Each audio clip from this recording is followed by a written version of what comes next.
बोलिए वासुदेव श्री कृष्ण की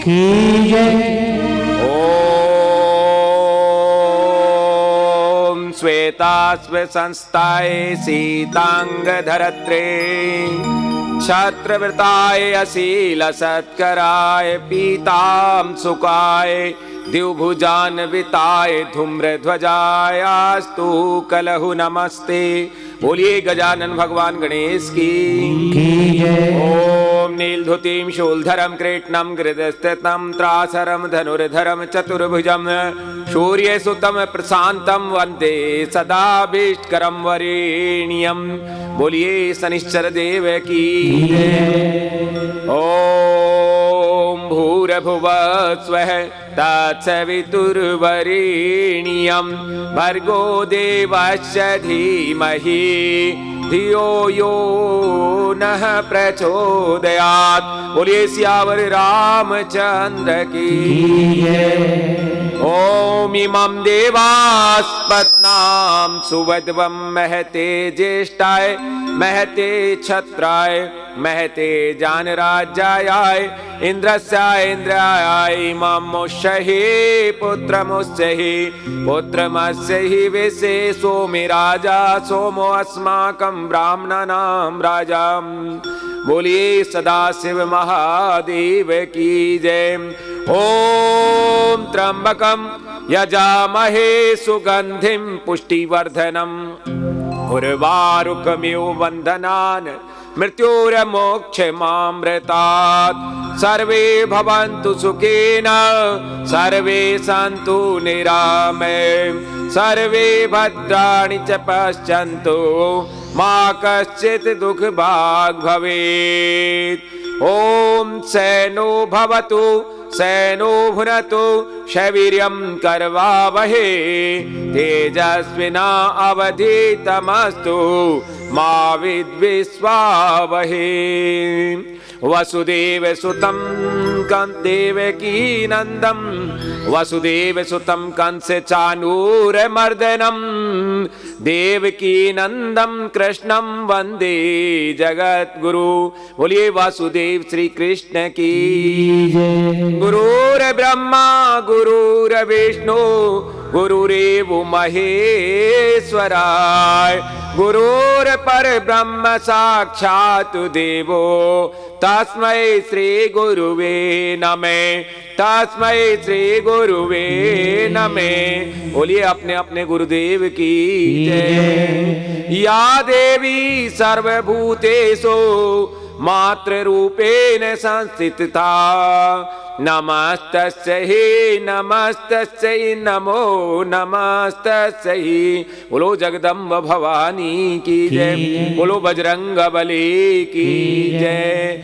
बोलिए महारथी अर्जुन की जय। बोलिए महात्मा संजय की जय। बोलिए पितामह भीष्म की जय। बोलो श्री कृष्ण गीता की जय। बोलो सब संतन की जय। आज हम दो छोटे छोटे अध्याय लेंगे। कल तक हमारा 5 अध्याय हो गए थे, आज 6 और 7। कल तक आपको एक बात समझ बैठ गई थी कि श्री कृष्ण से बार बार अर्जुन ये कह रहा था कि जब आप कहते हो कि ज्ञान योग सांख्य योग ठीक है तो फिर मुझे भयंकर कर्म में क्यों लगाते हो, ये युद्ध जैसी विभीषिका में मुझे क्यों खड़े करते हो। मैं भी ज्ञान योग से काम चला लूंगा। आप मिली हुई सी बात कहकर मेरा मार्गदर्शन ना करके मेरी बुद्धि को उल्टा भ्रमित कर रहे हैं। तो आपसे अनुरोध है कि वो कहिए निश्चित रूप से जिससे मेरा कल्याण हो जाए। तब श्री कृष्ण ने उसे योग की गति बताई कि योग को प्राप्त करके फिर कोई भी व्यक्ति अशुभ से मुक्त हो जाता है। और उन्होंने कहा था कि निष्काम कर्म योग निर्विकार योग जो बिना विकार का है और जो निष्काम कर्म है यानी कर्म करते जाओ और निस्वार्थ भावना से करो, उसकी फल की इच्छा मत करो। इस योग को सृष्टि के आरंभ में मैंने सूर्य को दिया और सूर्य ने ये किसको बताया, अपने पुत्र मनु को, मनु ने अपने पुत्र इक्ष्वाकु को बताया। ऐसे परंपरा से यह निर्विकार योग का ज्ञान क्षत्रियों के पास वंश परंपरागत से था। जो बहुत काल पहले समय के प्रभाव से नष्ट हो गया है। आज मैं तुम्हें फिर बताता हूं। तब अर्जुन कहते हैं कि आप और मेरा जन्म तो, हम तो समवयस्क हैं और सूर्य का जन्म तो अति प्राचीन है सृष्टि के आरंभ में, तो मैं ये बात कैसे मान लूं कि आपने ये दिया। तब वो कहते हैं कि ऐसा कोई समय नहीं था जब तुम्हारा जन्म या मेरा जन्म नहीं हुआ था। हर बार तुम भी जन्म लेते हो और मैं भी लेता हूं, लेकिन मुझे वो सारे जन्म याद हैं और तुम्हें याद नहीं है, कारण कि मैं अच्युत हूं। अच्युत का मतलब होता है जो अलग नहीं हुआ हो। किससे? अपनी विभूतियों से। अपनी विभूति मतलब भगवान की विभूति से, यानी ईश्वर के कर्म से कृष्ण कभी अलग हुए ही नहीं। इसलिए उन्हें क्या कहा जाता है? अच्युत। जो ईश्वर होता है ना, उसको अच्युत कहते हैं। आप हम सब जन्म लिए और भूल गए कि हम भी भगवान से ही निकले हैं, इसलिए हम च्युत हैं और वो क्या है? अच्युत हैं। वो अलग ही नहीं हुए कभी, वो पृथक नहीं हुए हैं, इसलिए वो अचल हैं, अविनाशी हैं और अमूर्त हैं। उनकी कोई मूर्त बनाई नहीं जा सकती, वो कथने में भी नहीं आते, कहे भी नहीं जा सकते, वाणी द्वारा प्रकट नहीं किए जा सकते। और इतना ही नहीं, उनको वो सब में है और सब उनमें है, पर सब में वो होने के बावजूद भी जानने में नहीं आते। इस मामले में बड़े से बड़े ज्ञानी मुनि और ऋषि जन भी भ्रमित रहते हैं। और अब वो 6ठे अध्याय में बात करेंगे। आज उन्होंने ये भी कहा था कि कामनाओं की कभी पूर्ति नहीं होती। आदमी कामना करता है, जैसे हमारे रवि सेठ पहले परिवार से छोटे से निकल के यहां से गए देऊर गांव से, और फिर जाने के बाद उन्होंने दुकान में काम किया, फिर दुकान खोली, फिर बड़े बिजनेसमैन बने।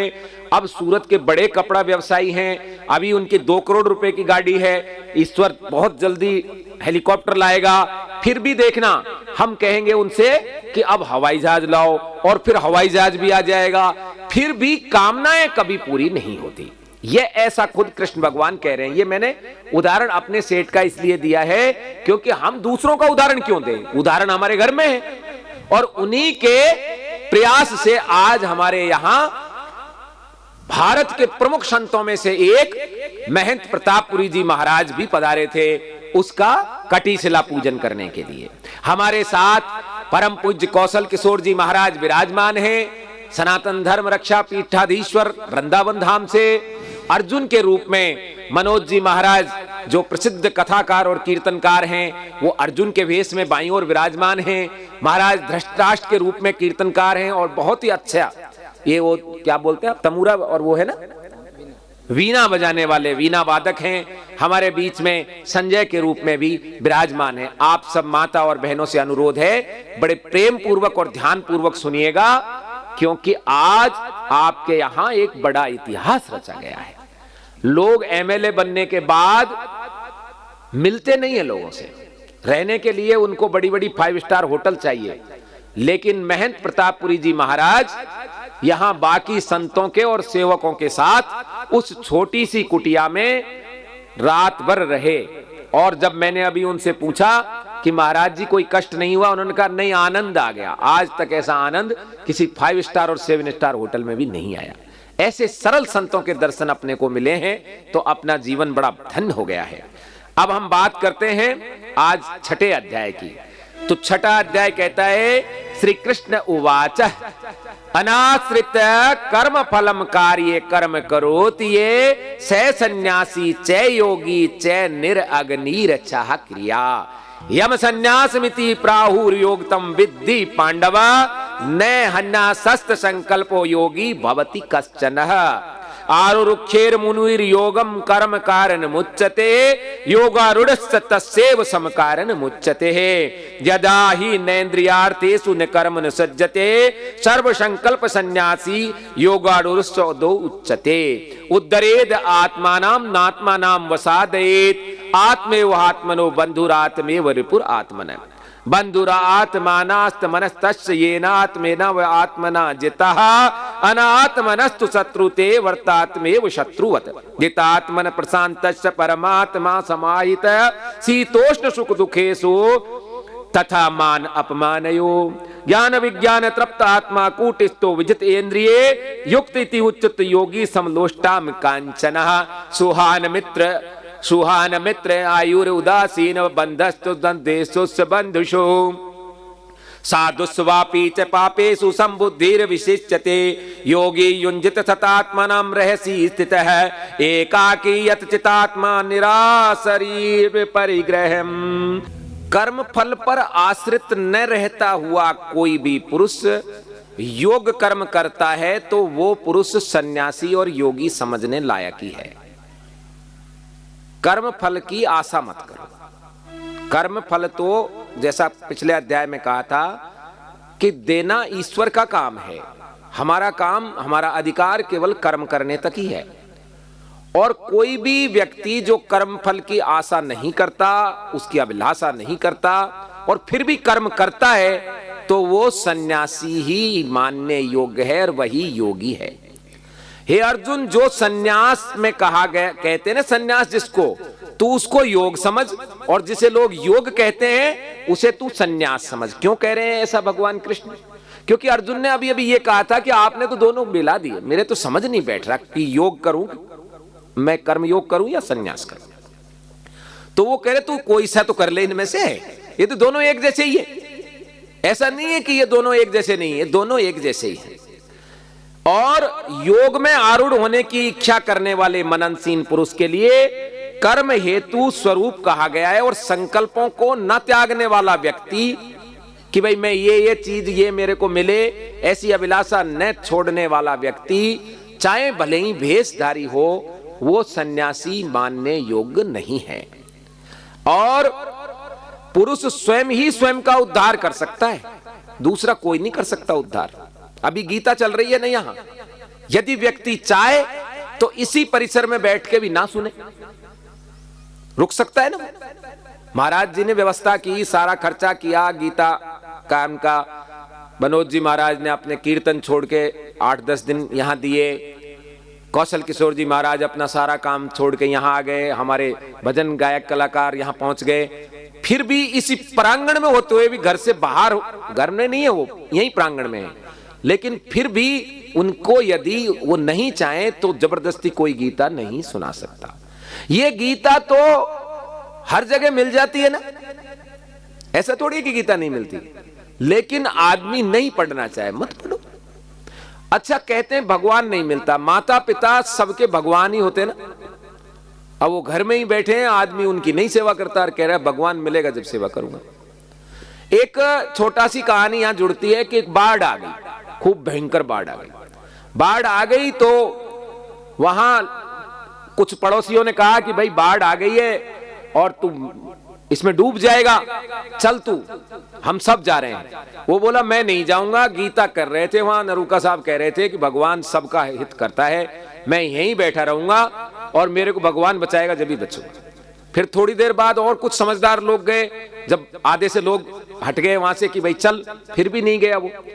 फिर सूचना पटवारी को मिल गई, ताल्लुकदार को मिल गई, वो लोग आए, उन्होंने समझाया, फिर भी नहीं गया।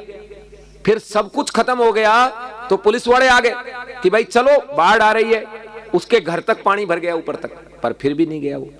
लास्ट में अंतिम प्रयास, मुख्यमंत्री तक सूचना पहुंच गई तो मुख्यमंत्री महोदय ने आर्मी का हेलीकॉप्टर भेजा और उसमें से रस्सा लटकाया कि चल भाई अब तो ऊपर छत तक, वो छत पे चढ़ गया, वो वहां तक पानी पहुंच गया, अब आ जा। फिर भी नहीं आया वो। लास्ट में वो पानी ऊपर तक आ गया और वो मर गया। मर गया तो भगवान के पास गया तो भगवान से कहा कि वो कह रहे थे कि भगवान सबका भला करता है, भगवान सबको बचाने आता है, मैं आपके भरोसे बैठा रह गया, बाकी सब बच गए और आप बचाने नहीं आए, मैं तो डूब गया। तो उन्होंने एक कान पे लगाया उसके, बोले मैं कई बार गया था तेरे पास बचाने के लिए, तू पहचान सकता है क्या मेरे को? पड़ोसी बनकर गया, तूने नहीं माना। फिर समझदार बन के गया, नहीं माना। पटवारी ताल्लुकदार बन के गया, नहीं माना। पुलिस बन के गया, नहीं माना।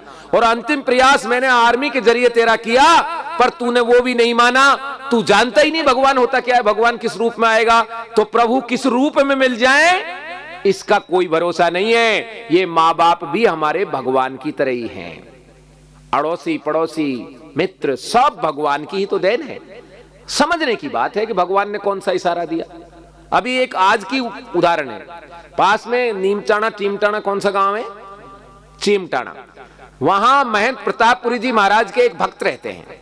आज उनको अचानक सूझा कि यार अब तो हमारे गुरुजी तो आमदार बन गए, कल को खासदार बन जाएंगे, फिर मुख्यमंत्री बन जाएंगे, अब गुरुजी के कभी दर्शन नहीं हो पाएंगे, कैसे दर्शन हो ऐसे, अब तो गुरुजी मिलेंगे ही नहीं। इतना उसका सोचना था कि एक ग्राहक आया उसकी दुकान पर कि अरे तुम कहां के हो? बोले साहब हम वहां बाड़मेर के।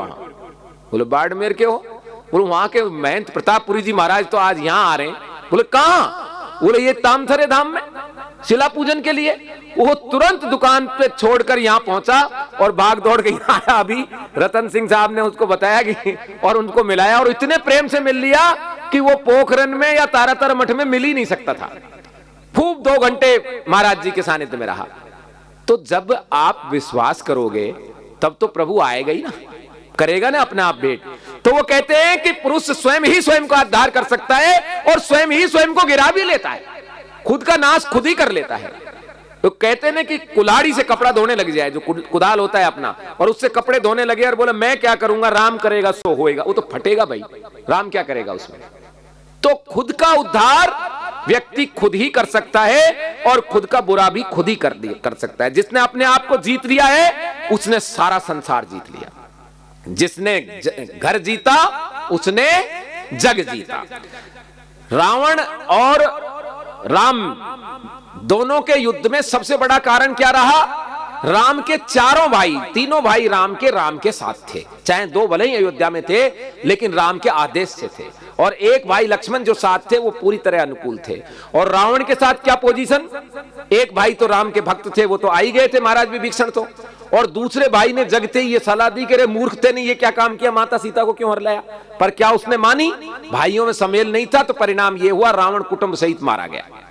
और राम जी अयोध्या के राजा बिना सिंहासन पे बैठे भी 14 वर्ष रहे और वापस आके भाइयों में खूब प्रेम हुआ। आज तक हम राम राज्य को याद करते हैं और सब चाहते हैं कि राम राज्य हो। सर्दी गर्मी सुख दुख तथा मान अपमान में पूर्ण रूपेण शांत रहने वाला, स्वयं को जीत लेने वाला खुद परमात्मा में समाहित हो जाता है। सुख में सुख नहीं माने और दुख में दुख नहीं माने। सर्दी गर्मी भय चिंता न्याय अन्याय लाभ हानि से परे रहता है। तो वो ऐसा व्यक्ति भगवान में ही समाहित रहता है। अर्जुन को भगवान बता रहे हैं अच्छे हृदय वाला मित्र शत्रु पर पक्षपात रहित रहता है। वो मित्र के लिए भी ऐसा ही रहता है और शत्रु के लिए भी, दोनों पक्षों का हितैषी होता है और किसी से भी द्वेष नहीं करता, किसी से भी ईर्ष्या नहीं करता। संयत अंतकरण वाला बिना आशा यानी कोई प्यास नहीं रहती उसमें, संचय करता नहीं है, संचय रहित अकेला एकांत स्थान में रहता हुआ भी योग साधक निरंतर अपने आप को एकाग्र करके आत्म अनुसंधान में लगावे। अर्जुन को सलाह दे रहे हैं कि वो निरंतर अपने आप को खुद के ही आत्म अनुसंधान में, खुद को जानने में लगाए। प्रतापपुरी जी महाराज कह रहे थे ना, खुद को जानो, खुद को पहचानो कि मैं कौन हूं, और जब पता लग जाए तो जो आप हो वो करो। इससे बड़ी बात क्या हो सकती है? कृष्ण भगवान ने भी अर्जुन को यही बताया। अब ये मानते नहीं मानेंगे तो आगे के अध्याय में सीधम सट पूछा जाएगा तुम हो कौन, तब ये कहेंगे कि मैं ये हूं, तो बोला ये हो तो यही काम करो ना भाई। आपके पास में एक तो साकर रख दी जाए सफेद चीनी, और इतना ही दूसरी कटोरी में नमक रख दिया जाए, दोनों सफेद लगेंगे ना दूर से, आप कैसे पहचानोगे कौन सा चीनी है और कौन सा नमक है? चख के। जो चीनी है वो किससे बन के आई है? गन्ने से, ईख से, तो वो कैसी होगी? मीठी। और जो नमक है वो किससे आया है? समुद्र के खारे पानी से, वो कैसा होगा? वो खारा ही होगा। तो चखते ही पता लग जाएगा, भले ही दोनों ने एक जैसे कपड़े पहन रखे हों। इसीलिए जिसको जो सही अंतकरण वाला है अपने आप को पहचान कर नमक को नमक का काम करना चाहिए और चीनी को चीनी का। आगे के श्लोक देख, सुचौ देशे प्रतिष्ठापे स्थिर मासनमा आत्मानाम नात्रि उच्चतम नाति नीचम चैला जिन कुशोतरम तत्ते काग्रम मन कृत्वा यत चित्तेन्द्रिय क्रिया उपाविशने युंजोद्योग आत्मविशुद्धे समम काय सीरोग्रवै धार्यन चलम स्थिर संप्रेक्ष नासिकाग्रे स्वयं दिशा से चन्न अवलोकयन प्रशांतात्मा विगत ब्रह्मचारि व्रत स्थित है मन संयम मच्चितो युक्त आसीत मत पर युंजने सदात्मानाम योगी नियत मान से शांति निर्माण परमा मत संस्था आदि गच्छते ही नात्योस्नते योगो अस्ति न चैकांत मनस्स नते न चाति स्वप्नशीलस्य जागृतो न एव च अर्जुन युक्त आहार विहारस्य युक्त चेष्टसु कर्मशो युक्त स्वप्नावबोधस्य योगो भवति दुःखः यदा विनियतम यत चित्तात्मानां निवातिष्ठते निस्पृह सर्वकामभ्ये युक्त इति उच्यते तदा यथा दीपो निवातिस्तो नेगते सोपमा स्मृता योगिनो यत चित्तस्य युञ्जतो योग आत्मानं यत्रो परमते चित्तम निरुद्धम योग सेवया यत्र चैवात्मा आत्मानं पश्यन्त आत्मनि तुष्यति सुखमात्यन्तकं यत दिग्रहाय मत इंद्रिये वेति यत्र न चैवायं स्थित चलित तत्वतम यम लब्ध्वा च अपरम लाभम वनते नादिकं ततः यस्मनि स्थितो न गुरन्नेप दुखेन गुरा नापि विचालते हे तद तम विद्याद दुख संयोग वियोग योग संगीतम स निश्चयन वियोक्त्यो योग अवनिर्वेण चेतसा। पहले अपने कोई भी पूजा करते थे तो गाय के गोबर से लिपाई करते थे ना, जब कच्चे घर होते थे। गांव में तो अब भी होते हैं। तो ये जो पवित्र स्थान बनाया जाता है उसमें कुसा या मृग चर्म या साधारण कपड़ा थोड़ा सा ऐसा आसन बना के, न तो ये बहुत नीचा होना चाहिए और न ये बहुत ऊंचा होना चाहिए। ऐसा भी नहीं हो जैसे ये तो आपको दिखाने के लिए ऊपर किया हुआ है कि ताकि दूर तक लोग बैठे और देखें।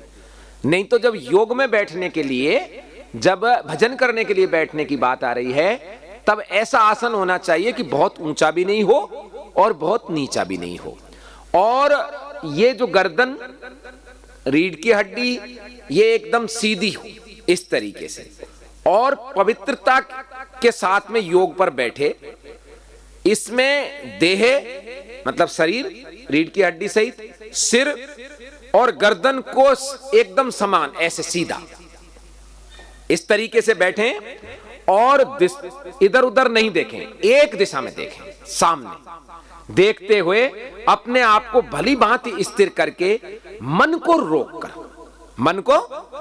कर और मुझ में चित्त वाला। किसमें? मुझ में का मतलब यहां क्या है?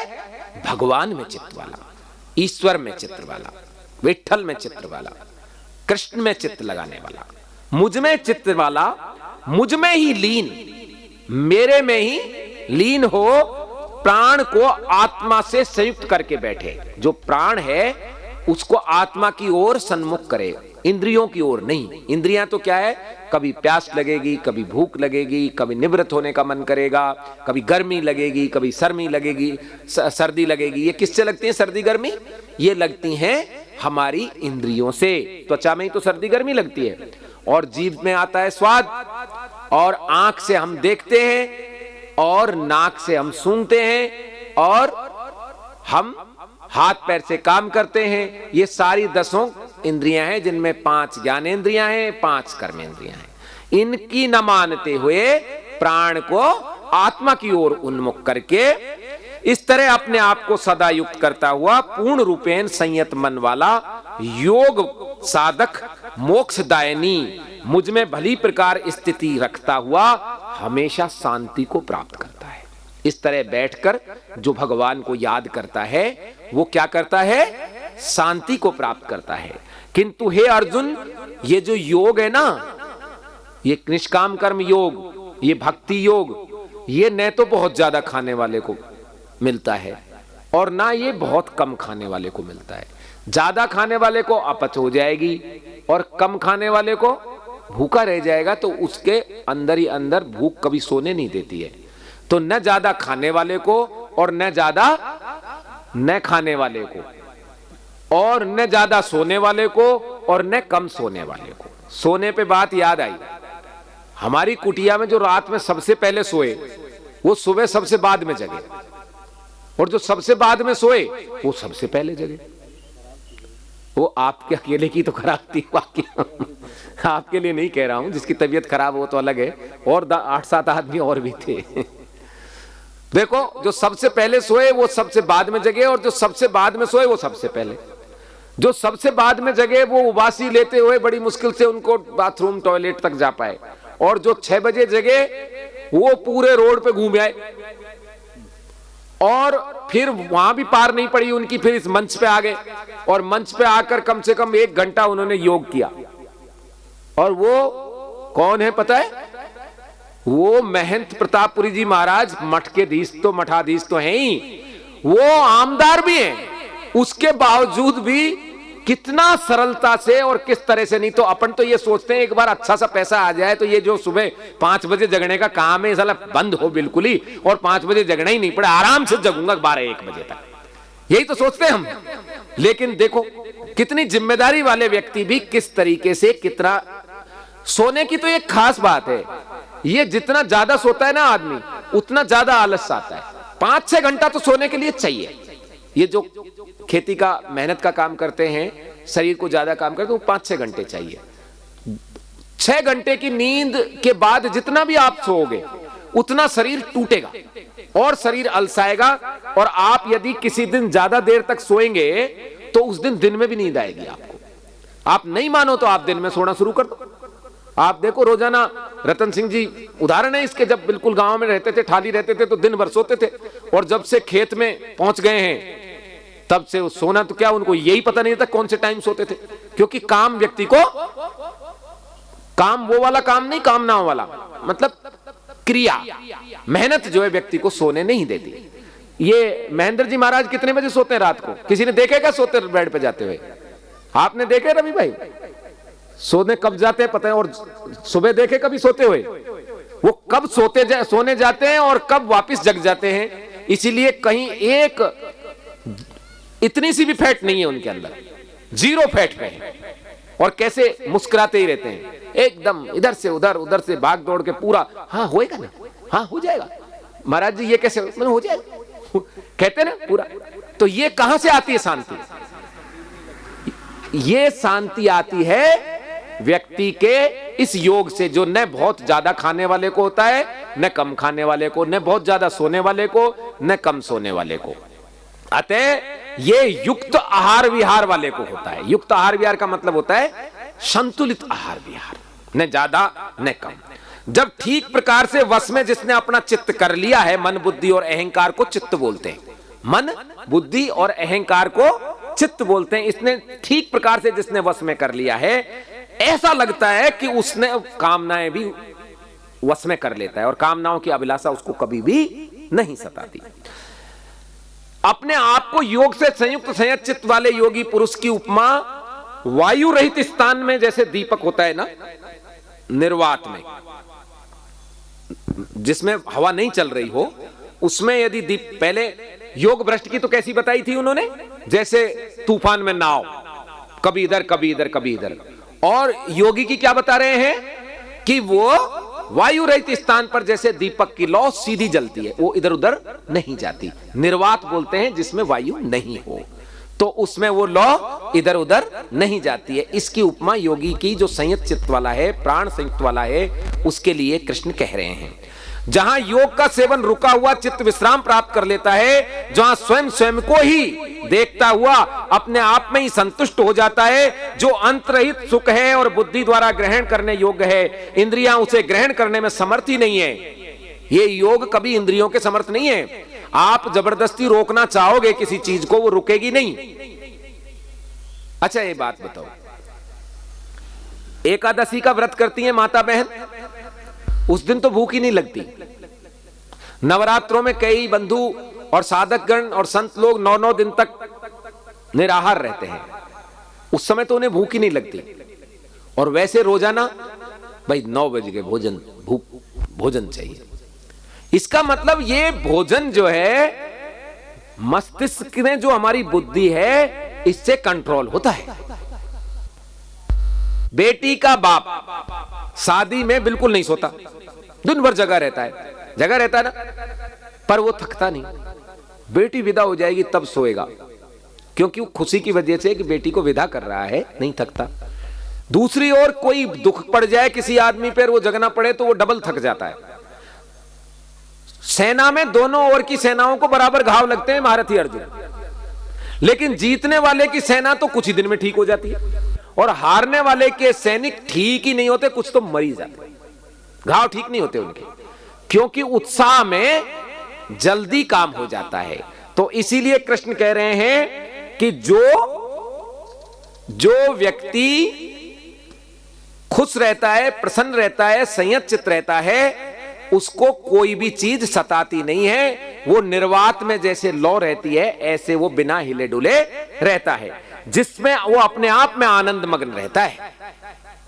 जिस आनंद में अवस्था को पाकर उसे अधिक अन्य लाभ नहीं मानता, उसको ऐसी अवस्था मिल जाती है कि वो सोचता है इससे ज्यादा मुझे किसी में सुख नहीं है। योग उसे समझना चाहिए जो दुख से रहित हो, उसको जानना चाहिए योग अर्थात वैसा योग लगन के साथ चित्त में निश्चित पूर्वक योग करने योग है। इस तरह का योग ही मानना चाहिए जो कि दुख से छुटकारा दे दे, दुख नहीं हो जिसमें। संकल्प में उत्पन्न होने वाली सब कामनाओं को पूर्णतया त्याग कर सब ओर से इंद्रियों के समूह को मन से पूर्ण वश करके धैर्य पूर्वक ग्रहण की हुई बुद्धि का धीरे धीरे क्रियाओं में विश्राम कर ले। एक साथ नहीं रुकेंगी, ये धीरे धीरे रुकती है। कोई व्यक्ति यदि बीड़ी पीता है, अब कल कहो कि कल से बंद कर दो तो नहीं कर पाएगा, लेकिन वो 10 बीड़ी पीता है तो उसको बोलिए कि कल से 9 पीना, फिर वो कुछ दिन 9 पिएगा, फिर कहिए 8 पीना, फिर वो 8 पीने लग जाएगा। धीरे धीरे करके एक दिन उससे छूट जाएगी। इकट्ठे छुड़ाओगे तो वो आपसे चोरी छिपे जाके कहीं न कहीं पी लेगा। तो वही वो कह रहे हैं कि धीरे धीरे इन क्रियाओं से बुद्धि उसको विश्राम दे और वो बुद्धि के द्वारा इंद्रियों को विश्राम में दे और क्रियाओं के विश्राम ग्रहण कर ले। मन को अपने आप में ही स्थित करके कुछ भी चिंतन ना करे। आगे के श्लोक देखिए। यतो यतो निश्चरति मन चंचलति स्थिरम ततस्ततो नियमात्मा दानेव मन्नेव वसम नयेत प्रशांत मनसम होनम योगिनः सुखमुत्तमम् उपैति शांति रजसम ब्रह्मभूत कलमशे युञ्जनेव सदात्मान योगी विगत कलमशम सुखेन ब्रह्म संस्पर्शमत्यंत सुखमशोन्नते सर्वभूतास्ते आत्मानां सर्वभूतानि च आत्मने इक्षते योग युक्त आत्मा सर्वत्र समदर्शिनी यो मां पश्यति सर्वत्र सर्वचे मयि पश्यति तस्यां न प्रणश्यामि स च मैं न प्रणश्यति सर्वभूतासे स्थिते यो मां भजन्त मन आश्रितः सर्था वर्तमानोऽपि न से योगी मयि वर्तते आत्ममेन सर्वत्र संपश्यति यो अर्जुन सुखम वा यदि वा दुखम स योगी परमो मत। स्थिर न रहने वाले चंचल इस मन को सब ओर से खींच के रोक।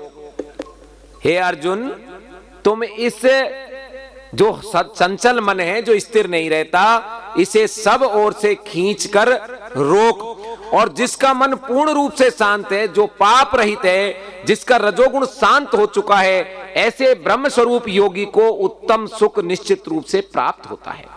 इस भांति पाप रहित सदा अपने आप को युक्त करता हुआ अर्थात प्राण को आत्मा से एकीभूत मिलाता हुआ सुख से ब्रह्म की भांति भांति स्पर्श रूप अत्यंत सुख को प्राप्त करता है।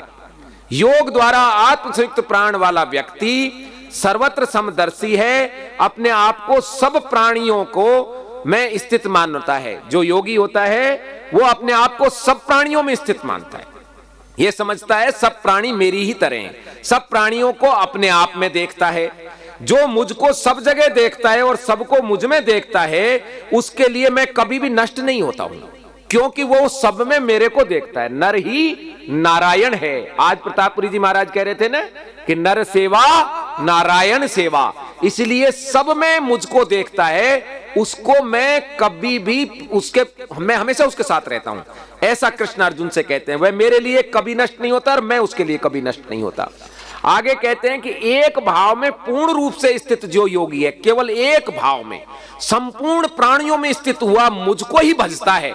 जो अपन हर देवता को अलग अलग भजते हैं ना, तो कृष्ण कह रहे हैं कि वो मुझको ही भजता है।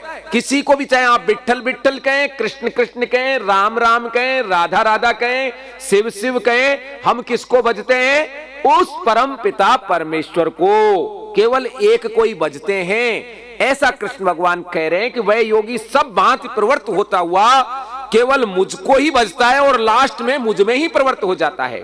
हे अर्जुन, जो अपनी उपमा अर्थात अन्य प्राणियों में भी अपने ही समान देखता है कि ये जो सामने वाला प्राणी वो भी मेरी तरह है, ऐसा अनुभव करता है, वह स्वयं परम योगी मानने योग्य है। अब हमको बड़ी दिक्कत ये आ रही होगी, हम कैसे मान ले? मनोज महाराज तो मनोज महाराज है, मैं कैसे मान लूं कि ये राजेंद्र सिंह नरू का है? मैं कैसे मान लूं कि ये कौशल किशोर जी राजेंद्र सिंह नरू का है?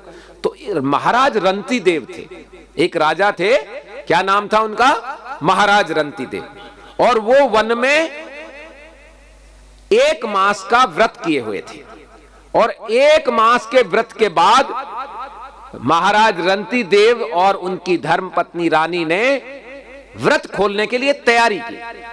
उनकी परीक्षा लेने के लिए धर्म स्वयं पहुंच गया वहां, और परीक्षा लेने के लिए भगवान ने परीक्षा ली कि एक चांडाल कुत्ते सहित आ गया। कल हमने आपको बताया था वेद विज्ञ ब्राह्मण और विद्या विनय संपन्न ब्राह्मण और कुत्ते को पकाकर खाने वाले चांडाल में कोई भेद क्षत्रिय को अर्जुन नहीं करना चाहिए। तो यहां महाराज रंती देव के सामने कौन आ गया? एक चांडाल और उसके साथ में उसका कुत्ता। चांडाल ने आकर कहा, महाराज मैं प्यासा हूं। अब महाराज के पास एक घट में जल था। महाराज ने वो जल उसको, प्यासे महाराज और रानी दोनों थे, 1 माह से व्रत किए हुए थे, उन्होंने वो जल चांडाल को दे दिया। चांडाल आधा जल पी गया। अब आधा जल रहा तो चांडाल ने, क्योंकि चांडाल तो भगवान का रूप लेके परीक्षा लेने आए थे, वो बोला महाराज मेरा तो कुत्ता भी प्यासा है। तो उस कुत्ते को भी महाराज रंती देव ने जल पिलाया, और उन्होंने देखा कि जैसे जैसे कुत्ता जल पी रहा था, महाराज रंती देव की भूख और प्यास मिटती चली गई। तो महाराज रंती देव ने कुत्ते को जल पिलाया, चांडाल को जल पिलाया और अपना भोजन कराया, और जो 1 माह से भूखे थे उनकी भूख मिट गई, और सदा सदा के लिए फिर महाराज रंती देव ने अपने जीवन में कभी भोजन नहीं किया। कितनी बड़ी बात है, अभी भी नहीं समझ आई? चलो अब समझाता हूं। हम सबसे ज्यादा, कोमल सिंह जी कहां गए? अपने बच्चे को प्रेम करते हो, भाई को करते हो। मेरे बड़े भाई हैं, उनका नाम कुंवर योगेंद्र सिंह जी है। अभी वो रिटायर्ड हो गए, जॉइंट डायरेक्टर थे एजुकेशन में। वो मेरी एक शर्ट इतनी गंदी हो गई कि मैं कहीं दूसरी जगह पोस्टिंग था जब फोर्स में था, और मैंने वो गंदी शर्ट उतार के रख दी कि भाई अब बहुत गंदी होगी, अब नहीं पहनी जाएगी। मैंने देखा कि थोड़ी देर बाद जो बड़े भ्राताश्री हैं वो उसे पहनकर बड़े खुश हो रहे, जबकि वो मुझसे बहुत बड़े अधिकारी भी हैं और मेरे से बड़े भी हैं, वो सरकारी पद में भी बहुत बड़े थे मुझसे। मैंने कहा भाई साहब ये तो बहुत गंदी थी। बोले कहां गंदी, कहां, इसमें तो खुशबू आ रही थी। उनको अपने छोटे भाई से इतना प्रेम है कि उनको खुशबू आ रही थी उसमें, जबकि वो मेरे पसीने की बदबू थी। फर्क पड़ गया ना? अब वो मेरे भाई हैं, इसलिए उनको मेरे पसीने में खुशबू आ रही है। यदि हम सारी दुनिया को भाई मान लें तो क्या किसी से हमको नफरत रहेगी? नहीं रहेगी। मुझे एक जूता इतना पसंद आया बाजार में, मैं कभी भी हवा में उदाहरण नहीं देता, जो अपने जीवन में घटे हैं उन्हीं को बताता हूं। एक बार मुझे बहुत पसंद आया एक जूता, और मैंने वो खरीद लिया, और खरीद कर मैं उसको ले गया, और वो बड़े भ्राताश्री ने पहनकर देखा, और मुझे लगा कि ये बड़े प्रसन्न हैं। तो उस जिसे मैंने अपने लिए खरीदा था और वो पहनने लगे, और मुझे ये लगा कि मैं ही पहन रहा हूं, और मुझे उतनी खुशी हुई जितनी मैं पहनता हूं। तो जब हम भाइयों में आपस में प्रेम हो सकता है, और हम सारी दुनिया को यदि भाई मान लें, तो सब में अपने जैसा ही लगेगा या नहीं लगेगा? और यही कारण है कि संत तुकाराम जी महाराज जैसे लोगों को सारी दुनिया में अपना ही रूप दिखाई देता था। इसलिए उनको क्या बोलते हैं? परमहंस संत बोलते हैं। ज्ञानेश्वर जी महाराज को भगवान बोलते। क्यों? क्योंकि उनको सब में अपना ही रूप देखने लग गया, वो कोई दूसरा उनको नजर ही नहीं आता था।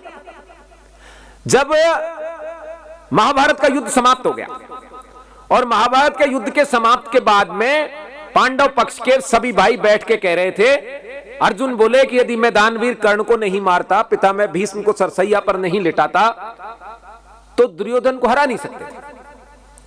युधिष्ठिर बोले कि यदि मैं उनके अंतिम महारथी शल्य को नहीं हटाता तो भी युद्ध नहीं हारते। नकुल सहदेव बोले कि, भीम बोले कि मैं उनके 99 भाइयों को 98 भाइयों को नहीं मारता तो कैसे युद्ध हारते? दुर्योधन को नहीं मारता तो कैसे युद्ध हारते? 100 भाई मैंने मारे उनके। तब नकुल सहदेव बोले यदि मैं शकुनी को ना मारता तो वो फिर कोई परपंच रोप कर फिर गड़बड़ कर लेता। तो युधिष्ठिर से पूछा, कुंती से पूछा, तो कुंती ने कहा कि भाई युधिष्ठिर से पूछो, ये राजा है। तो युधिष्ठिर ने कहा मुझे लगता है हम युद्ध कृष्ण की वजह से जीते। तो चारों भाई नाराज हो गए कि आपको तो हर चीज में कृष्ण ही दिखाई देता है। अरे वो भी तो हमारे मामा का बेटे हैं, हमने भी युद्ध लड़ा है, उन्होंने तो युद्ध भी नहीं लड़ा। जैसे आज में वो रथ को हाँक के ले जा रहा था, ऐसे खाली रथ हाँका है उन्होंने। तो बोले चलो कोई नहीं, इस युद्ध का आंखों देखा हाल कौन देख रहा है, उसके पास चलते हैं।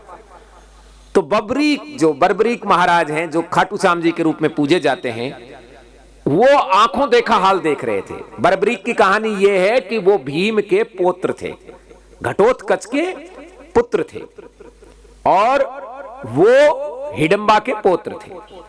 तो वो बर्बरीक जो है, उन्होंने एक चीज सीख ली कि क्षत्रिय उसको बोलते हैं जो हारे हुए का सहारा होता है, गिरते हुए को बचा ले। तो उन्होंने प्रण कर लिया कि मैं जीवन में जो हार रहा होगा उसकी तरफ से लड़ूंगा। अब महाभारत का युद्ध चल रहा था, कृष्ण भगवान ने देखा ये 3 बाण लेके आए, केवल 3 बाण। उन तीनों बाणों को लेकर वो पहुंच गए कुरुक्षेत्र में। तो उन्होंने कहा कि ये 3 बाण क्यों लेके आए हो भाई, युद्ध तो बहुत बड़ा है, यहां तो बाणों की बहुत जरूरत है। बोले साहब 3 बाण तो बहुत हैं, 1 बाण कौरव सेना के लिए, 1 पांडव सेना के लिए, 1 तो फालतू है। बोले यार ये कैसा योद्धा है, ये क्या कर रहा है। तो बोले भाई तुम किसकी ओर से लड़ोगे, तुम तो भीम के पुत्र, आ जाओ हमारी तरफ से लड़ोगे। बोले नहीं भाई नहीं, जो हारेगा उसकी तरफ से लड़ेंगे। ये भी एक नई समस्या हो गई। अब मान लीजिए अर्जुन कौरवों को हरा देगा तो ये उधर से लड़ता हुआ पासा पलट देगा, और यदि इसने पासा पलट दिया तो सारे हमारे जितने ये गीता का ज्ञान था ये सब फेल हो जाएगा। अर्जुन को युद्ध के लिए तैयार भी कर दिया तो बर्बरीक पासा पलट देगा। तो बर्बरीक से कहा कि कुलदेवी बलि मांग रही है, रणचंडी। तो बोले महाराज बलि, फिर और बलि मिलेगी, सबसे श्रेष्ठ क्षत्रिय की बलि लगेगी। अब बर्बरीक ने सोचा यार सबसे श्रेष्ठ क्षत्रिय तो कौन कौन है, आपने तो सेना में सब श्रेष्ठ ही हैं। बोले नहीं, सिर्फ 3 ही व्यक्ति हैं। बोले कौन कौन। बोले एक तो अर्जुन, एक मैं और एक तू, 3 ही है। बोले बाकी कोई नहीं। तो मैं सोच रहा हूं कि अर्जुन बलि देगा तो लड़ेगा कौन, इसलिए मैं बलि दे दूं अपने आप की, कृष्ण भगवान ने कहा। तो बर्बरीक ने कहा मैं तो आपको गुरु मानता हूं, भगवान मानता हूं, आप कैसे बलि दे दोगे, बलि तो मैं दूंगा। बोले नहीं नहीं मैं दूंगा। तो बर्बरीक ने कहा नहीं बलि मैं दूंगा। तो बोले ठीक है सर काट। अब बर्बरीक समझ तो गया कि ये मामा जी खेल तो कबड्डी रहे, पता तो सब है इनको। तो उन्होंने कहा कि पता तो मुझे सब है महाराज, मेरी बलि क्यों ली जा रही है, लेकिन मांग पुत्र क्या मांगता है। बोले बस मैं ये मांग रहा था कि जिसके लिए रणचंडी ने बलि मांगी है ना, उस युद्ध को मैं देख लेता, तो मुझे वहां रख दिया जाए जहां से मैं इस युद्ध को देख सकूं, और मेरे प्राण तब तक रखे जाएं जब तक कि यह युद्ध पूरा ना हो जाए। तो बर्बरीक को एक ऊंची पहाड़ी के ऊपर रख दिया गया, बर्बरीक का सिर। और वहां सिर रखने के बाद सारे 5 भाई पहुंचे कि भाई बर्बरीक तूने पूरा युद्ध देखा है। बोला हाँ देखा है। तो हम में से सबसे ज्यादा महत्वपूर्ण योद्धा कौन है। बोले तुम कब लड़े थे, तुम भी लड़े थे क्या इस युद्ध में। बोलता है 5। बोले मतलब। बोले भाई देखो मैंने कुछ नहीं देखा, मैंने तो सुदर्शन चक्र फिरता देखा है इधर से भी और उधर से भी। तुम कौन सा युद्ध लड़े थे, मैंने नहीं देखा तुम्हारा कोई युद्ध। अर्थात बर्बरीक हर व्यक्ति में कृष्ण का रूप देखते थे, इसलिए हर युद्ध योद्धा में उनको कृष्ण दिखाई दिए। बोलिए बर्बरीक महाराज की, बोलिए खाटू श्याम जी की। अब भगवान ने जब बता दिया अर्जुन को कि इसी तरीके से मन को सब जगह से खींच के रख और स्थिर रख, अब अर्जुन तो चुप नहीं होगा। अर्जुन कहते हैं, अर्जुन उवाच यो अयम योगस्त्वाम प्रोक्तम सामेन मधुसूदन एतस्याम न पश्यामि चंचल तत्व स्थिति स्थिरा चंचलम ही मन कृष्ण परमाथि बलवद दृढ़म तस्याम निग्रम मने वायुरेव दुष्कुरम। हे मधुसूदन, समत्व भाव की जो आप बात कर रहे हो ना, ये कहना बहुत आसान है, पर मन तो इतना चंचल है कि इसको वश में करना इतना आसान नहीं है जितना आप बता रहे हो।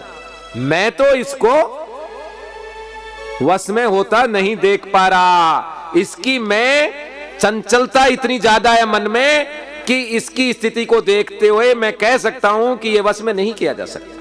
हे कृष्ण, निश्चित रूप से यह मन इतना बड़ा चंचल है और क्षुब्ध कर देने वाला है कि मैं उसको वश में करना वायु की भांति दुष्कर समझता हूं, जैसे वायु को बांध लो आप। इसलिए यह संभव नहीं है, कहना बहुत आसान है। तब श्री कृष्ण कहते हैं, श्री कृष्ण वाच असंशयम महाबाहो मनोदुर निग्रहम चलम अभ्यासेन तु कौन्ते वैराग्येन च गृह्यते असंयतात्मानां योगे दुष्प्रापिति मे मते वस्यात्मा तु यततां शक्यम उपयात। अर्जुन उवाच अयति सद्योपपते योग चलित मानसे अप्राप योग संसिद्धिम काम गति कृष्ण गच्छति कच्छिन भयो विभ्रष्टम छिन्नो ब्रह्मीव नश्यति अप्रतिष्ठो महाबाहो विमूढ़ो ब्राह्मण पथि एतन में संशय कृष्ण छेतुर में है रहस्यस्ते त्वैधन्य संशयस्य चेतन उपपद्धते। श्री कृष्ण उवाच पार्थ नैव नामुत्र विनाश तस्य वेद्यते न ही कल्याण कृत कश्च दुर्गति तात गच्छति प्राप पुण्य कृताम लोकान सित्वा सरस्वती समा सुचीनाम श्रीमंता गृहे योग भ्रष्टो अभिजायते अथवा योगी नामेव कुले भवति धीमताम एतदि दुर्लभतरम लोके जन्म यदि दृश्यम तत्र तम बुद्धि संयोगम लभते पर्वदिदि कम यतते ते ततो भूये संसिद्धिव कुरु नंदन पूर्वाभ्यासेन तेनेव हियते है सौवपि से जिज्ञासुरपि योगिस्तम शब्द ब्रह्म आति वर्तते प्रत्नधातमनास्तु उद्योगी संसुधि किलवश अनेक जन्म संसिद्धि ततो याति पराम गति तपस्विभ्यो अधिक योगी ज्ञानभ्यो अपि मतो अधिक कर्माश्चाधिक योगी तस्मा उद्योगी भव अर्जुन योगी नाम अपि सर्वेषां मगेत अंतरात्मा श्रद्धावान भजतो यो माम से युक्तमो मतः। कि मैं तो इस मन को चंचल होने के कारण कठिनाई से वश में करता हुआ, कठिनाई से क्या वश में होता हुआ देखता ही नहीं भगवान, ऐसा अर्जुन कहने लगे कि ये तो वायु को जैसे वश में करना इतना दुष्कर कार्य है। तब कृष्ण कहते हैं कि बात तो सही है भाई, बात तो यही है कि इसको वश में करना कठिन है, पर अर्जुन ये अभ्यास से संभव है। अब ये अभ्यास क्या चीज है? अपने अपने घर में सबके लाइट के स्विच अलग अलग हैं। पंखे का स्विच है, ट्यूबलाइट का है। लाइट चली जाती है और अपने को लगा कि अपने को सोना है, लाइट आएगी डिस्टर्ब करेगी, तो अपन उसको बंद करके सोते हैं ना। अंधेरे में उसी स्विच को दबा देते हैं ना अपन, पंखे वाले को ही। गर्मियों में पंखे वाले को नहीं दबाते बल्कि लाइट वाले को दबाएंगे और पंखा वाला चलता छोड़ेंगे, वो दिखता ही नहीं है। फिर कैसे किया अपन? अब मेरे एक दाहिना कान है, बायां कान है। अब मैंने हाथ लिया और दाहिना कान पकड़ा, कान ही पकड़ा, नाक ही पकड़ी, पैर की जिस उंगली को चाहोगे सीधा उसी को पकड़ लोगे ना। यह कैसे संभव हुआ? यह अभ्यास से हुआ। अर्जुन से बड़ा कोई धनुर्धर नहीं है संसार में, और अर्जुन सहित सारे पांडव और कौरव एक साथ पढ़ाई कर रहे थे। जैसे हमारे बच्चे सब एक साथ साधक हैं, ऐसे ही पांचों पांडव और 100 कौरव एक साथ आचार्य द्रोणाचार्य के सानिध्य में शिक्षा ले रहे थे। फिर अर्जुन सर्वश्रेष्ठ धनुर्धर कैसे, और दुर्योधन को धनुष पकड़ने में दिक्कत क्यों, भीम को दिक्कत क्यों? यह विषय है अभ्यास का। एक दिन रात को अर्जुन अंधेरे में बाण चला रहे थे और लक्ष्य संधान कर रहे थे। आचार्य द्रोण ने देखा कि यह विद्या तो मुझको भी नहीं आती कि अंधेरे में बाण चला दूं, क्योंकि आचार्य द्रोण तो शब्दवेदी बाण चलाना तो नहीं जानते थे। महाराज दशरथ जानते थे, सम्राट पृथ्वीराज चौहान जानते थे, और अर्जुन जानते थे। राम की तो बात ही छोड़ो, राम तो हर चीज जानते थे, कृष्ण तो हर चीज जानते हो, तो जगत आधार है। तो आचार्य द्रोण ने अर्जुन से पूछा कि यह तुमने कहां से सीखा? बोल बड़े भैया भीम से। बोले हैं बड़े भैया भीम से? उसको तो धनुष पकड़ना भी सही ढंग से नहीं आता, उसने क्या सिखा दिया रात में अंधेरे में तीर चलाना? बोलो मैं गुरुदेव, मैंने देखा रसोई घर में आवाज आ रही थी, आवाज देखते ही अर्जुन ने जाके देखा तो अंधेरे में बैठ के भीम आराम से हांडी से खीर निकाल रहा है और खा रहा है, हांडी से खीर निकाल रहा है, खा रहा है। उसने कहा, भैया आपका हाथ एक बार भी हांडी से बाहर नहीं जा रहा, हांडी में ही जा रहा है और सीधा मुंह में जा रहा है, क्या मामला है ये? बोला, अनुज अभ्यास। बोला, अभ्यास मतलब? बोले, मैं रोज खाता हूं चोरी से ये खीर, क्योंकि वहां तो गुरु मां तो सबको बराबर देती है, अपना पेट भरता नहीं, तो रात को उठ के मैं डायरेक्ट हांडी में हाथ लगाता हूं सीधा मुंह में, और एक दाना नहीं फैलने देता नीचे, क्योंकि उसने अभ्यास क्या किया? पेट की। भाई भीम को तो अपनी भूख की बात थी, तो अभ्यास ये किया कि डायरेक्ट हांडी में जाए हाथ और मुंह में जाए, न इधर फैले न उधर फैले। तो अर्जुन ने धनुष उठाया, वो उसकी, अर्जुन की रुचि किसमें थी? तीरंदाजी में। तो उसने भी अंधेरे में तीर चलाना शुरू कर दिया, और अभ्यास से यह हुआ कि अर्जुन जो है द्रोणाचार्य से भी बड़ा धनुर्धर बन गया। बोलिए महारथी अर्जुन की। तो कृष्ण कहते हैं कि अर्जुन अभ्यास से यह संभव है। अब एक नई बात आ गई कि ठीक है गुरुदेव, अभ्यास तो कर लेंगे, पर अभ्यास से एक ही दिन में तो कोई एक्सपर्ट होता नहीं है। अभी हमारे ये जो साधक हैं, इनमें कई बच्चे ऐसे हैं जिन्होंने 15वां अध्याय बिल्कुल कंठस्थ कर रखा था, कल हम भोजन के समय किया, और कुछ हमारे अभी नया एडमिशन जिनका हुआ है उनको नहीं आता था। शुरू के दिन तो नहीं आ सकता ना नए वालों को भी, फिर पुराने वालों को कैसे आ गया? क्योंकि वो अभ्यास करते करते आ गया। तो हे भगवान, अभ्यास तो मैं भी कर लूंगा, पर मान लीजिए मेरे से अभ्यास नहीं हुआ पूरा, इस बीच में युद्ध में मारे गए या मर गए, तो मैं तो जाऊंगा ना दोनों तरफ से। यदि मेरा मन विचलित हो गया बीच में और मैं योग से हट गया, तो मुझे ये बताओ कि छिन्न भिन्न बादलों को जैसे आकाश में छिन्न भिन्न हो जाते हैं, ऐसे तो कहीं मेरा जीवन नहीं बिखर जाएगा कि न मुझे माया मिली न राम, और दोनों से ही चला जाऊं मैं। एक बड़ी जोरदार कहानी है। एक व्यक्ति से कोई गलती हो गई और वो राजा के पास पहुंचा। राजा ने कहा कि भाई देखो ऐसा है, या तो तुम 10 किलो प्याज खा जाओ और या फिर 100 कोड़े खा लो। बोलो क्या खाओगे? उसने सोचा यार कोड़े तो कौन खाएगा, प्याज खा लेते हैं। तो वो टोडर सिंह के खेत के प्याज थे और उसने फटाफट प्याज खाना शुरू किया। अब कितने खाएगा कांदा? 2-4-5 कांदा खाने के बाद उसको लगा नहीं नहीं नहीं, नहीं ये नहीं खाया जाएगा। बोले महाराज मैं तो कोड़े खा लूंगा। अब कोड़े पड़ने शुरू हो गए। अब 10 कोड़े पड़े तो बोला नहीं नहीं मैं प्याज खा लूंगा महाराज। फिर वो प्याज शुरू कर दिया, 1 किलो प्याज फिर खा गया। फिर प्याज नहीं खाएंगे, बोले महाराज मैं तो कोड़े खा लूंगा। फिर कोड़े पड़े, फिर 20 कोड़े हो गए और 20 प्याज हो गए। जब 20 कोड़े हुए तो फिर दर्द करने लगा, नहीं बोले महाराज मैं प्याज खाऊंगा। फिर प्याज खाने लग गया, फिर कोड़े, फिर कांदा, फिर कोड़े, फिर कांदा, ऐसे करते करते 100 तो कोड़े खा लिए और 10 किलो प्याज खा गया। अब यदि वो एक चुन लेता तो वो या तो कांदा ही खाता या कोड़े ही खाता। तो भगवान मेरी ये दशा तो ना हो जाएगी, कभी कोड़े कभी कांदा, कभी कोड़े कभी कांदा, कहीं ऐसी पोजीशन में तो नहीं आ जाऊंगा। तब कृष्ण भगवान गारंटी देते हैं और कहते हैं नहीं ऐसा कभी नहीं होगा। योग में एक बार जिसका बीजारोपण हो गया, जिसके हृदय में भक्ति का एक बार बीजारोपण हो गया, उसका न इस लोक में नाश होगा और न अगले जन्म में नाश होगा। क्या होगा? होगा ये कि जब आप योग में बढ़ते बढ़ते, भक्ति में भक्ते भक्ते यदि बीच में हट गए, विचलित हो गए, तो आपने जितना पुण्य काम किया है इसके हिसाब से आपको अच्छा लोक, स्वर्ग लोक मिलेगा। और बाद में आपका जो जन्म होगा वो श्रीमानों के घर में होगा। श्रीमान का मतलब ऐसे श्रीमंत जिनके घरों में पहले से सदाचरण है, भक्ति का भाव है, और वहां से फिर तुम्हारा काम शुरू हो जाएगा। और मान लीजिए श्रीमंतों के घर में नहीं पैदा हुए तो योगियों के कुल में पैदा हो गए। योगियों का कुल क्या होता है? जैसे ये संतों की संन्यास परंपरा है कि भाई इनके गुरुदेव ने अच्छा काम किया, उनके गुरुदेव स्वामी शरणानंद जी प्रज्ञाचक्षु महाराज ने काम किया। बोलो स्वामी शरणानंद जी महाराज की। और उनके पुण्य प्रताप से इनको डोरी मिल जाएगी। एक तो रास्ता ये हो गया, जैसे मोहनपुरी जी महाराज के शिष्य प्रतापपुरी जी महाराज आ जाए थे। और दूसरा रास्ता श्रीमंतों का घर, जैसे महाराज दशरथ के घर राम पैदा हो गए, राम के कुछ पैदा हो गए।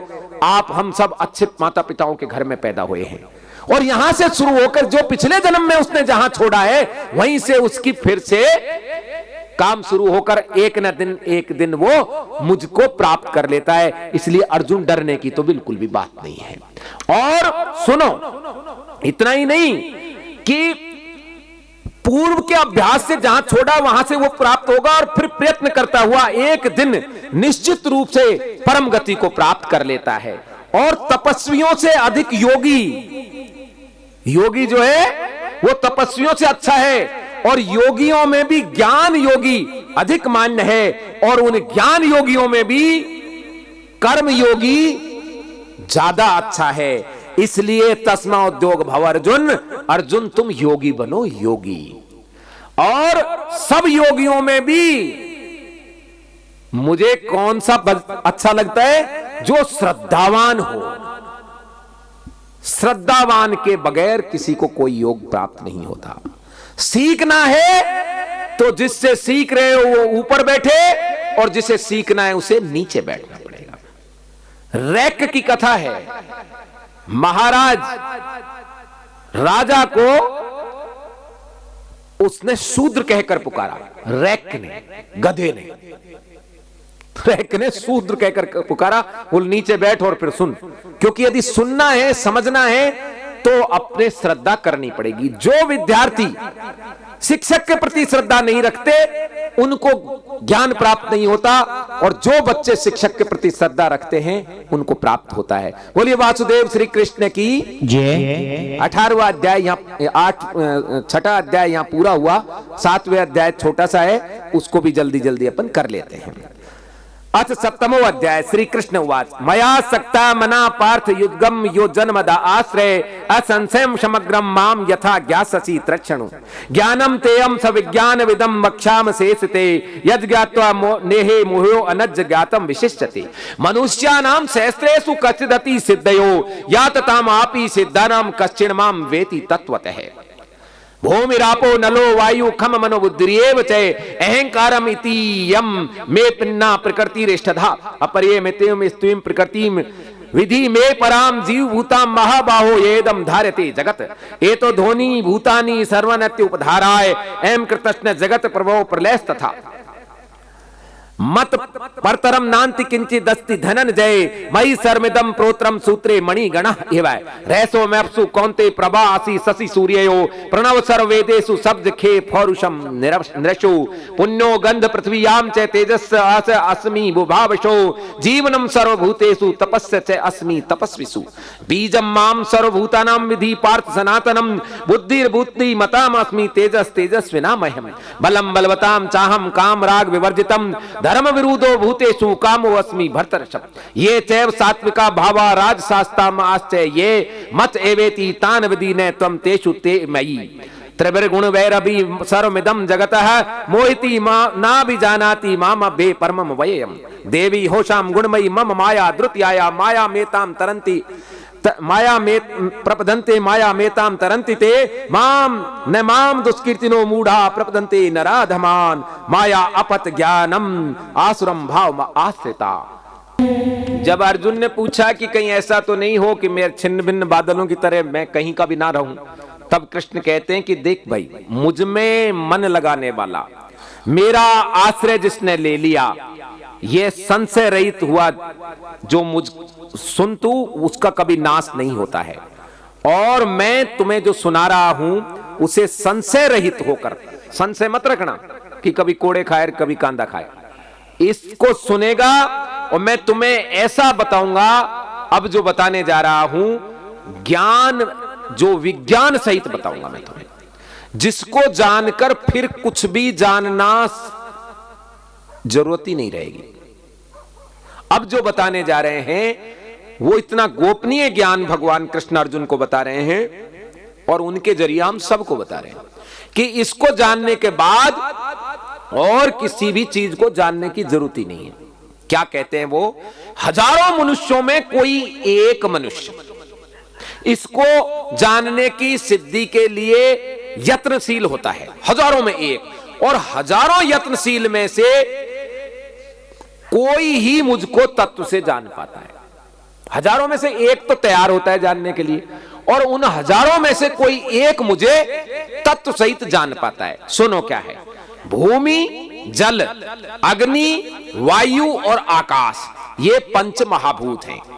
भूमि, जल, अग्नि, वायु और आकाश, ये 5 महाभूत हैं और मन, बुद्धि और अहंकार, इस तरह से मेरी ये जो प्रकृति है ये अष्टधा प्रकृति है। कितनी? 8 प्रकार की। भूमि, जल, अग्नि, वायु और आकाश। आकाश कहते हैं बीच के स्पेस को, इन दोनों के बीच की दूरी को। भगवान के और हमारे बीच की दूरी को क्या कहते हैं? आकाश कहते हैं। पूर्वजों से सुनते आ रहे हैं कि इससे परे, यही कहते हैं ना, आकाश के परे भगवान रहता है। और भगवान जो है 49वीं परत पर रहते हैं। ये जो सूर्य चमकता है ना ग्रह, ये 14वीं परत पर है। ये तो खुद नारायण के तेज से चमकता है। ये वो सूर्य नहीं है जिसकी प्रार्थना महर्षि विश्वामित्र कर रहे हैं, बल्कि उस सूर्य के प्रकाश से ये चमकता है। तो ये 8 प्रकार की मेरी प्रकृति है, जो कैसी है? ये अपरा प्रकृति है। क्या है ये? अपरा प्रकृति है, जो मलयुक्त है। और दूसरी मेरी एक और प्रकृति है जो कैसी है? निर्मल है। वो है प्राण और आत्मा। वो क्या है? निर्मल है, चेतन है, जिससे ये परिवर्तनशील शरीर और ये संसार, ये तो परिवर्तनशील है, ये शरीर भी परिवर्तनशील है और ये संसार भी परिवर्तनशील है। आज जहां हम बैठकर ये गीता का पाठ कर रहे हैं, कल ये जगह और यहां हम लोग नहीं रहेंगे। आने वाली दूसरी पीढ़ी आएगी। कल यहां कोई और रहता था। देखो कितना आश्चर्य की बात है। मैंने ये जो उतरिए है, जिसको दुपट्टा कह रहे हैं, पहन रखा है, और मुझसे कोई पूछेगा तो मैं कहूंगा ये मेरा है। मेरे पास आने से पहले ये किसी और के पास नहीं था क्या? ये दुकानदार का था। और जब मेरे का मन इससे भर जाएगा, मैं इसे हटा दूंगा, तब इसे कोई और भाई लेके गाड़ी साफ करने के लिए लेगा, तब ये उसका हो जाएगा। तो हम कितना झूठ बोलते हैं।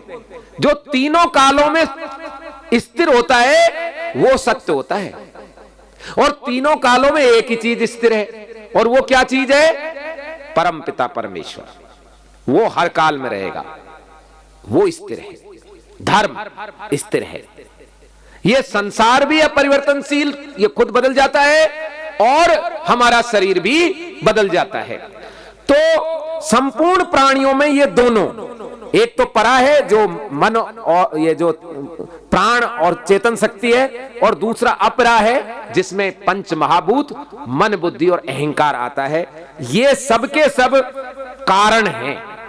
इनकी वजह से ही व्यक्ति का जन्म होता है।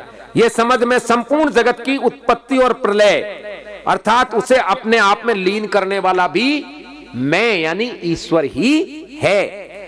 हे धनंजय, मुझसे ऊंचा दुनिया में कुछ भी नहीं है, मुझसे उच्चतर कुछ भी नहीं है। ये सब कुछ एक सूत्र में मणियों की तरह सदृश पिरोया हुआ है, सब कुछ टिका हुआ है। मेरे ही कारण ये सारे पत्ते हिलते हैं, मेरी वजह से एक पत्ता भी नहीं हिलता। ऐसा वासुदेव श्री कृष्ण अर्जुन को बता रहे हैं। हे अर्जुन, जलों में मैं रस हूं, और चंद्रमा और सूर्य की कांति हूं, उनका तेज मैं हूं। सब वेदों में ओम मैं हूं, और आकाश में जो शब्द गुंजायमान होता है ओम, वो मैं हूं। और नरों का पुरुषत्व मैं हूं, उनकी जो मर्दानगी जिसको कहते हैं पुरुषत्व कहते हैं, वो मैं हूं। पृथ्वी में मैं पवित्र गंध हूं, वो गंध नहीं जो पानी पर रखता है और जब सौंधी सौंधी आती है, बल्कि प्रकृति की स्वयं जो असली गंध है उसकी बात चल रही है, वो मैं हूं। अग्नि का तेज भी मैं ही हूं, और प्राणियों का जीवन भी मैं ही हूं। हर शरीर में जो प्राण है वो भी मैं हूं। ये प्रकृति, ये धरती पे जो गंध है ना, वो नहीं, बल्कि प्रकृति की, धरती की मूल गंध है, उससे संबंध है। ये तत्ववेता लोग उस पृथ्वी की गंध को पहचान सकते हैं, साधारण व्यक्ति नहीं पहचान सकते।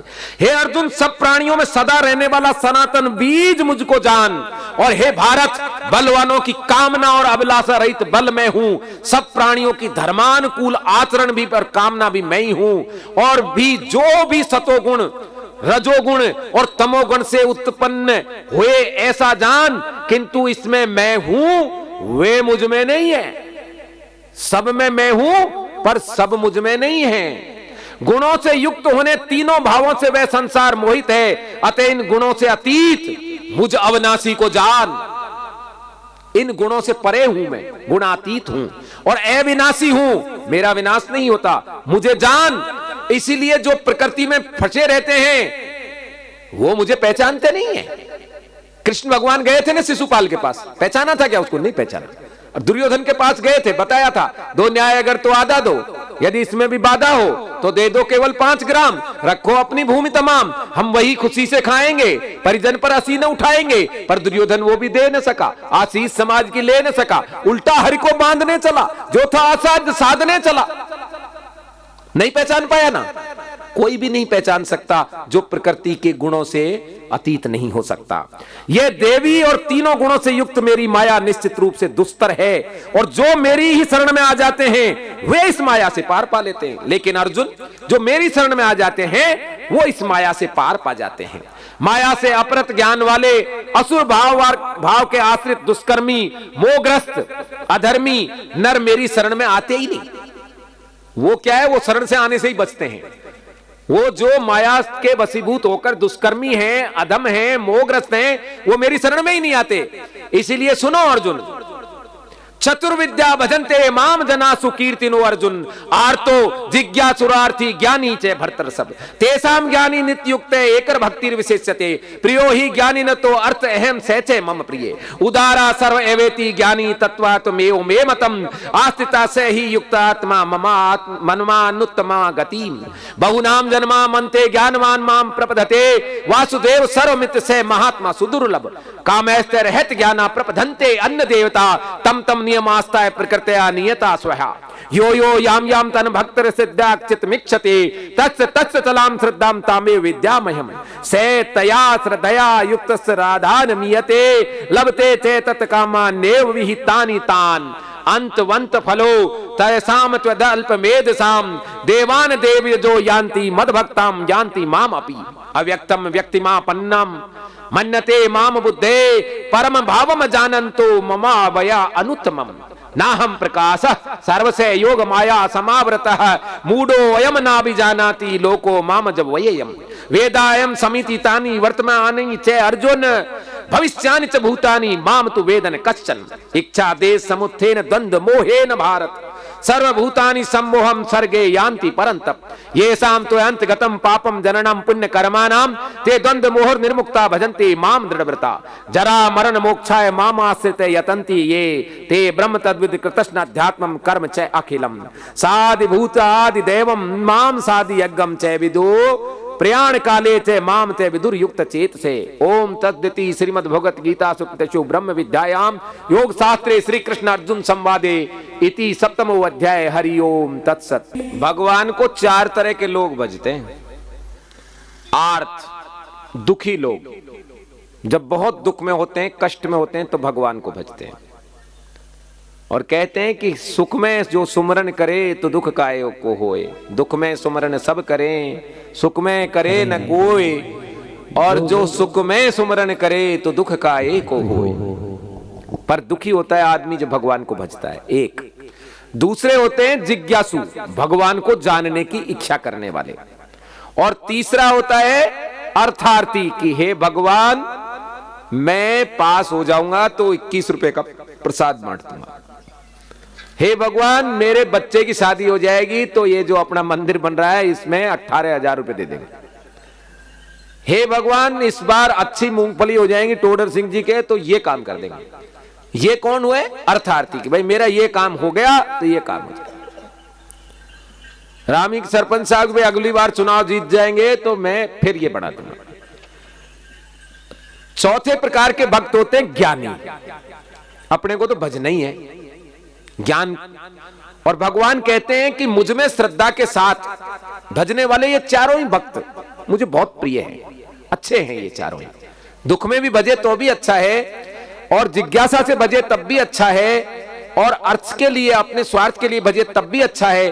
पर ज्ञानी तो मेरा ही स्वरूप है, ज्ञानी को तो तुम मेरा ही स्वरूप जानो। और बहुत से जन्मों के बाद ज्ञानी क्या करता है, अंत में अच्छी श्रद्धा से भजता भजता ये मानता हुआ मेरी शरण में आ जाता है, और वह महात्मा ऐसा बड़ा दुर्लभ होता है। अपनी प्रकृति के द्वारा सब उस नियम को धारण करके संयत रहते हुए उन इच्छाओं के कारण ज्ञान का हरण होने से दूसरे देवताओं की शरण में चले जाते हैं। देख लो, आज एक बड़ी बात कह रहे हैं भगवान कृष्ण, केवल एक को भजो, भगवान को। ये जो दुनिया भर के बाबा जी बना रखे, ब्रह्म बाबा, फलाना बाबा, ये बाबा, वो बाबा, नीम बाबा, परपर बाबा, इनको सबको सम्मान तो करना चाहिए, लेकिन भगवान तो एक ही है, भगवान का दूसरा कोई रूप नहीं है। खुद कृष्ण कहेंगे आज ये बात कि इनको भजने वाला, उसकी बुद्धि क्या है, ऐसी हो जाती है कि इसको ना भजूंगा ये नाराज हो जाएगा, इसको ना भजूंगा ये नाराज हो जाएगा, और वो दूसरे देवताओं की शरण में चले जाते हैं। जिस जिस शरीर को भोगता हुआ जो श्रद्धा से पूजन करता है, उसको उसकी श्रद्धा में वहीं टिका देता हूं।